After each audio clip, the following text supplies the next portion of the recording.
एकता चौथी नागपूर. आज मी नागपूर जिल्ह्याविषयी मला माहिती सांगणार आहे. नागपूरचे क्षेत्रफळ 9,842 किलोमीटर हे नागपूरचे क्षेत्रफळ आहे. नागपूर हे भारतातील 13वे सर्वात मोठे शहर आहे. नागपूर जिल्ह्यातील एकूण 1860 गावे आणि 101 वाड्या, त्यापैकी 217 गावे वस्तीत आहे आणि 242 गावे वस्तीत नाही. नागपूरमध्ये दीक्षाभूमी आहे. महाराष्ट्राची उभारणी नागपूर आहे.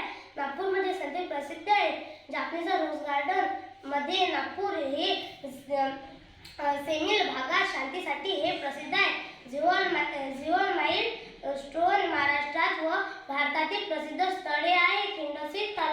खिंडसी तलाव नागपूरमध्ये खिंडसी तलाव आहे. तलावाला मजेदार तलाव ओळखले जाण्यासाठी तोलास नागपूर तालुक्यापासून 80 अंतरावर दूर असेल. विभागांची नावे: नागपूर विभाग, मुख्यालय विभाग. नागपूरमध्ये मेट्रो स्टेशन आहे. नागपूर हा विश्वात स्वच्छ शहर